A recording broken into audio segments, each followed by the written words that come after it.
Why all the messengers of Allah in Islam are males? Is there no equality in Islam between men and women? In Islam, men and women are equal. Equality does not mean identicality. Men and women, they are equal, but they are not identical. And Allah subhanahu wa ta'ala has given each person his own responsibility. And there are few reasons why Allah subhanahu wa ta'ala did not choose women to be prophets or messengers of Allah subhanahu wa ta'ala. And I'll just mention with you these reasons. The first is that there are various behavioral changes that take place in a woman. For example, the menstrual cycle, the postnatal bleeding. So in these situations, a woman, her mental and physical state, it is low. She cannot do the role of a prophet, and she cannot fulfill the responsibilities of a prophet.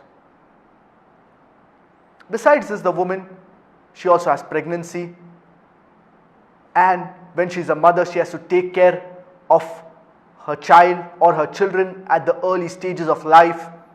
In all of these situations, a woman, she cannot do the role of a mother, whereas at the same time do the role of a prophet or a messenger of God.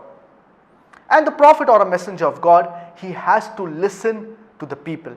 He has to solve their disputes. When there is a dispute, he has to mix around with the people, solving their problems, etc.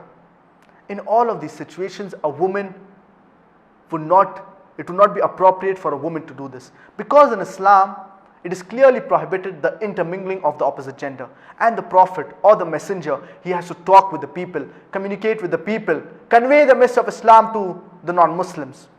If they have any problem, if they have any questions, respond to their questions, etc.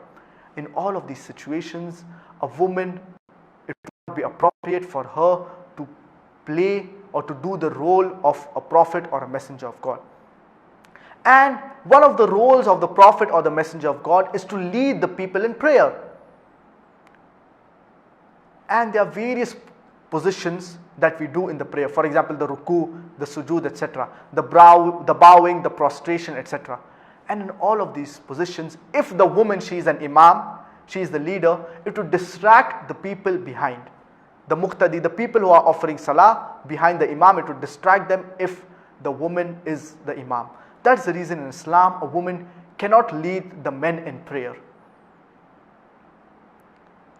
So that's the reason there are certain responsibilities for the women in Islam, there are certain responsibilities for the men. And many a times the woman, she can get emotionally carried away. If there is a dispute, so she may emotionally get carried away.